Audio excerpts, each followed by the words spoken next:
السلام عليكم عيوني، شلونكم؟ إن شاء الله الكل بصحة وعافية وراحة بال يا رب. اليوم الجو كلش حلو. أنا اليوم أريد أن أحكي على قلت لكم إن شاء الله تجربة اللي مريت بيها بأمريكا كلها راح أنقله لكم، لأن خير الناس من نفع الناس. فاللي كنت أعاني من عنده هو التهاب المفاصل وكثير أمراض، بس واحدة من عندنا التهاب المفاصل، لأن أهلنا بالعراق كلها عندها التهاب مفاصل، حتى الشباب الصغار صار عندهم التهاب مفاصل. الدهون على الكبد، الكوليسترول المرتفع، بعد قلت لكم رجلي لازم الكعب مال الرجل لازم عمليات 2 هم. اللهم صل على محمد وآل محمد. الضغط كان 180، الله شاهد علي، يعني ينطوني علاج مال الضغط وأدخل طوارئ يلا. بس السكر الحمد لله وشكر، يعني أنا أصلا جزء ما كلش ويا السكر، فما واصلة، ما عندي معلومات هو، يعني إن شاء الله ما، يعني ما حد يشوفه إن شاء الله. بعد عندي عيني ما أشوفن بيها، الدوخة، النعاس، الخمول. مرات أمشي وعلى ترفيك لايت الله شاهد علي أخمل بعد ما أدري بنفسي، تقريبا 5 ثواني 6 ثواني، يعني تمشي السيارة وما أدري منها لما أنتبه على نفسي. خمول عندي مو طبيعي، وصديقاتي اللي ما نسوته يعرفون، حتى سووا لي تخطيط كامل مال الدماغ، قالوا احتمال الدماغ يتوقف يعني. المهم فهذا اللي مريت بيه أني. فشلون تخلصت من عنده؟ بالنظام اللي راح أبديه وياكم في سبيل الله إن شاء الله.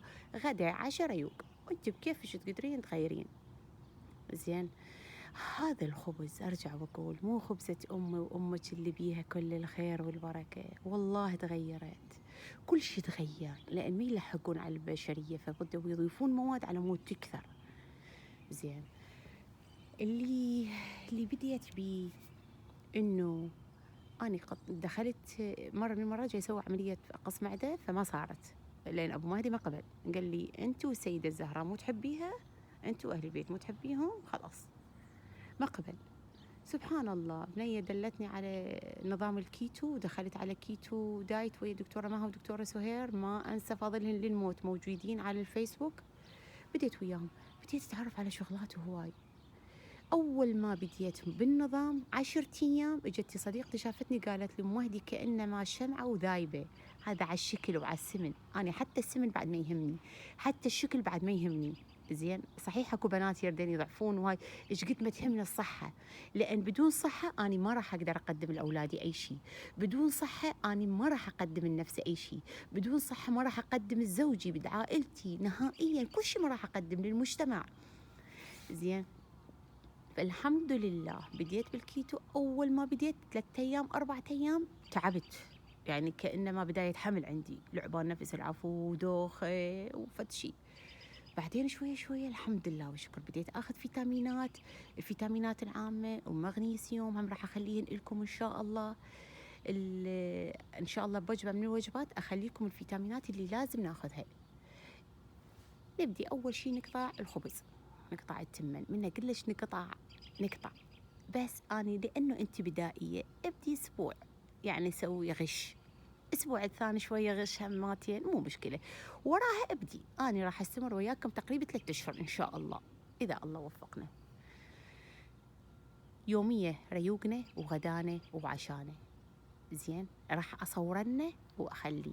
اليوم أنا سويت دجاج، أنت ما عندك دجاج أي شيء سوي مرقة اللي طابخة بيتك وحط وياها خضرة. زين، أكو هواي بدائل، صدقيني بهذا النظام راح تقضين على كل أمراضك، الله شاهد علي. يعني أتمنى الكل تعوف الخبز، صدق أنا جاي أخبز وأوزع، بس صدقوني من أوزع الكل عائلة مثل فد 4 خبزات هيج، أنا عائلتي أخليها خبزتين ومرة، وبس الثواب، بس الأجر والثواب. تعرفون إحنا هنا غربة، يعني شوية في الشغلات تراثية تنحسب عندنا، حتى لو بمشيغين والله كل الخبز موجود بس مو مثل خبزاتنا نهائيا. المهم، فإن شاء الله إن شاء الله بس أريد شغلة من عندك وحدة، إنه تأمنين بهذا النظام، قولي هاي يا صحتي، هاي أهم شيء، أنا عندي صحتي، أأمن بهذا النظام، احسبي علاج. علاج هسه مو جاي تاخذين علاج وما تطيبين، احسبيه علاج. جربوا وياي وأوقفوا وياي بس شهر واحد، بس شهر بدون غش. بهذا الشهر إذا أنتي ما طبتي بعد لا تتابعيني نهائيا، لا تتابعيني.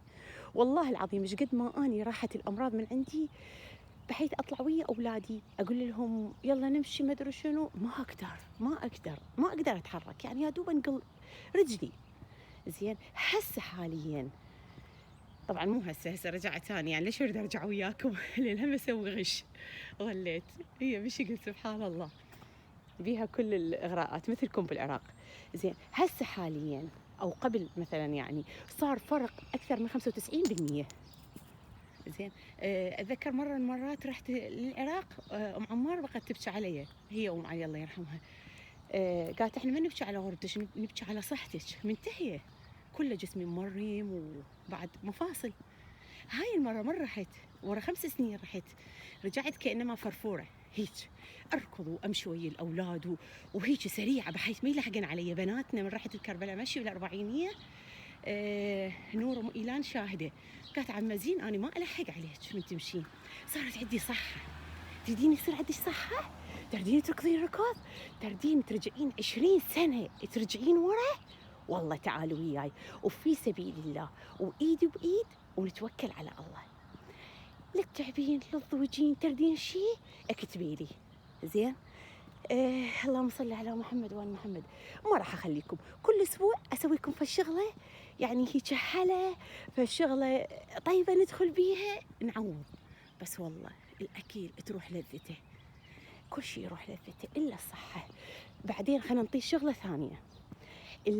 الطاقه الايجابيه اللي صارت عندي ما تصدقيها، طاقه مو طبيعيه، بحيث الكآبة راحت مني. يعني معقولة هذا الخبز والشكر والتمن والفاكهة الزايدة هذا معقولة يعني هيك يأذي النفس؟ اكتئاب كان عندي، شو وقت ما جيتينا مغنتبة. زين يعني وراها عندي طاقة تحمل مو طبيعية، أتحمل أولادي حتى مادي دائما يقول لي ماما أنت تو اكسايدد، كلش متحمسة، شو القصة؟ متحبسة كلش. زين وتباوع لي فاطمة زهورة تقول لي ماما شنو هاي انت، يعني صدق يعني هيك كلش؟ احنا ما عندنا خلق. ليش ما لكم خلق؟ لين تاكلون كبس. ليش ما لكم خلق؟ لين تاكلون اكلات مو صحيه، ندخل الطحين. انا يعني الاطفال ما اسمح به هذا، بس احنا الكبار نفسيتك راح تتغير، راح تصير طاقه ايجابيه عندك، راح تشوفين تغيير بجسمك. يعني احنا نريد مهما كان، بس اني الجمال والضعف خليته اخر شيء، اول شيء الاولويه اللي هي صحه. انت راح تتغيرين نفسيا لما تشوفين جسمك راح يتغير، كانما شمعه تذوب. الله شاهد علي، شمعه وتذوب. ايش خسرانه؟ او في النظام شهر، هذاك النظام او في شهر وشوف النتائج. ان مشت وياش عديل ما خسرانه، واللي ما مشت خلاص اوفي. زين اتمنى من بناتنا، انا جاي انقهر لان حتى بناتنا الصغار جاي يصير عندهم روماتيز، حتى بناتنا الصغار. مرة من المرات قلت لكم اني رحت للدكتور قالوا لي عندك روماتيز وساعة 650 شهر واحد. رجعت للنظام لان انا بغيت مو نزلت كلش هواي، طبعا كان وزني 120 كيلو، وصلته تقريبا 77 كيلو ب6 اشهر. ب6 اشهر شوف هاي على نزول الوزن بدون ترهلات، جسم مشدود. يعني شو اوصف لكم، والله العظيم عمليه قص المعده مو مثله، الله شاهد علي. بدون رياضه، بس انا احب امشي، بس مشي امشي بدون رياضه. المهم فهذا الدكتور من رحت له شهر واحد هنا يتاخر، يلا يجيك الدكتور الاخصائي يعني تاخذين موعد. بدايه الرابع انا رحت تقريبا، رحت قال لي سوالي قال لي هاي تحاليلك وما ادري شنو، لازم احنا نزيد التحاليل لان عندنا اجهزه ادق، عندنا شغلات ادق. طبعا انا وياهم بال3 ساعات 30 اشعه اخذ لي. زين سوالي تحليل خاص عندهم، سوالي انواع اشكال. قال لي زينب حسين، هم يصيحوا لي زينب حسين هنا، زينب حسين انت متاكده هذه تحاليلك؟ قلت له يا دكتور خير شكو اكو شيء؟ بقيت ارجف اني. قال لي لا زينب انت ما عندك اسم الروماتيز، ما عندك التهاب المفاصل، ما عندك، خاف اكو خطا. زين قلت له لا دكتور بعد ما اعرف، اتصلوا بالعياده مالتي جابوا التقارير نفسها. تدري ايش سوى؟ دز على السوبرفايزر مالته المسؤول الكبير، واجوا هم كلهم عرب، اجوا قالوا زينب التحاليل نفسها، شلون راح هذا الروماتيز؟ الروماتيز هذا ما يروح، هذا وراثي ومرض مزمن وما اعرف شنو، مثل ما قالوا لي مرض مهدي وراثي، واحنا عوائلنا لا اني ولا زوجي عندنا هاي الوراثه. لما يقولوا حل يقولوا له وراثي. شو قلت له والله دكتور اني سويت كيتو وهذا اللي يعني هيك النتيجه معقوله؟ انا من تعجبت الصراحه.